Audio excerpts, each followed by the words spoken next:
12월 15일 민트TV 뉴스입니다. 오늘의 주요 뉴스입니다. 인천시가 대한결핵협회로부터 크리스마스 시일을 전달받았습니다. 서구문화원이 가좌고등학교에서 제5회 전통성년식을 진행했습니다. 2011 대한민국 도예공모전 입상작들을 모아놓은 전시회가 열렸습니다. 이상 오늘의 주요 뉴스입니다. 첫 소식입니다. 어린이들이 결핵으로 죽어가는 것을 돕기 위해 덴마크에서 처음 시작된 크리스마스 실 운동은 세계로 확산돼 매년 이맘때쯤 되면 모두가 동참하고 있죠. 시에서는 작년에 이어 올해도 대한결핵협회로부터 크리스마스 실을 전달받았습니다. 보도에 오병민 기자입니다.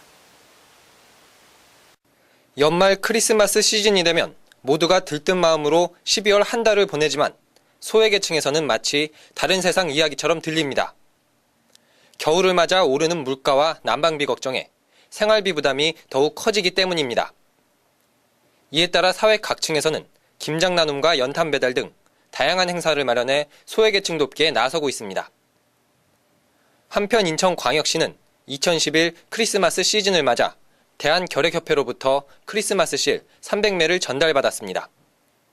시 산하 전 직원 13,000여 명이 결핵 퇴치 사업 재원을 마련하기 위해 자발적으로 나선 것입니다.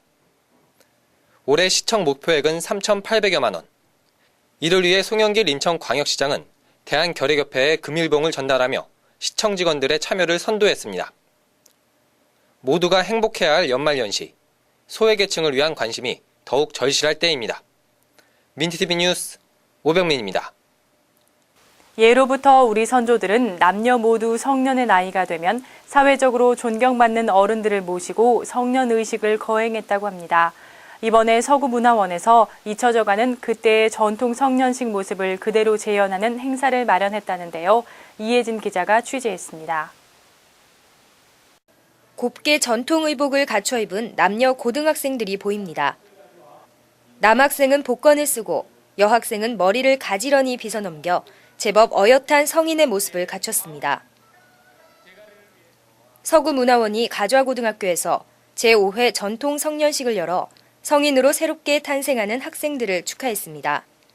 그동안에 써왔던 이름을 이제 성년이 됨으로써 사회적인 책임도 있고 하는 차원에서 이제 그 자아를 부여함으로써 이날 행사는 본격적인 성년식에 앞서 풍물패의 현란한 공연으로 한껏 고조된 분위기 속에서 진행됐으며 예로부터 우리나라 전통의 성년식이 존경받는 어른들 앞에서 거행된 만큼 교사와 학부모가 직접 도우미 역할을 해 더욱 의미 있는 성년식으로 진행됐습니다. 이제 참다운 사회인으로서의 책임감을 가져야 하는 학생들. 이날 열린 전통 성년식을 통해 학생들은 우리의 아름다운 전통을 직접 체험하고 소중한 추억도 만드는 기회가 됐습니다. 민트TV 뉴스 이혜진입니다.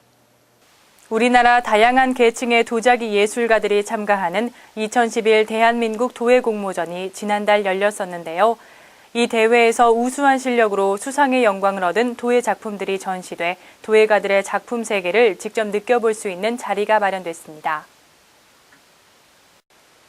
서구문화회관 전시실에서 2011 대한민국 도예공모전 입상작들이 전시됐습니다. 천년의 숨결 녹청자와 함께한 이번 도예공모전은 우아하면서도 화려한 도자기들을 많이 볼 수 있습니다. 2011 대한민국 도예공모전에서는 현대와 전통 도자기 부분으로 나뉘어 공모를 받았으며 현대 부분에서는 조신현 작가의 공간이, 전통 부분에서는 장영한 작가의 작품이 각각 최고의 상인 대상을 수상했습니다. 서구는 녹청자가 처음 출토된 곳인 만큼 매해 전국의 작가들을 대상으로 도예 공모전을 꾸준히 개최하고 있으며 올해 8회째를 맞이해 출품작들이 더욱 늘어나 총 120여 점의 입상작들을 전시해 놓았습니다. 또한 이번 전시회는 우리나라 도예의 현재와 과거를 함께 느낄 수 있는 의미 있는 시간이 되고 있습니다. 오늘의 단신입니다. 인천환경공단이 음식물 쓰레기 잔재물을 처리할 수 있는 기술을 개발했습니다. 이 기술을 활용하면 수도권 매립지로 보내지고 있는 음식물 쓰레기 폐수 물량을 전량 자체 처리할 수 있을 것으로 예상됩니다. 인천시 교육청이 지역 교육 역사와 일반 교육 자료 등을 보관하고 전시할 교육박물관을 설립합니다. 이 박물관은 내년 말 착공될 예정이며 건립 비용을 줄이기 위해 폐교를 활용해 오는 2014년 말까지 완공할 계획입니다. 인천관광공사가 여의도 국회의원 회관에서 인터넷 블로거들이 촬영한 인천의 관광지 사진전을 개최합니다. 이번 전시는 인천의 대표 축제와 관광지를 촬영한 사진 500여 점을 선정해 블로그 게시글과 함께 전시할 예정입니다. 이상으로 12월 15일 민트TV 뉴스를 마치겠습니다. 시청해주신 여러분 고맙습니다.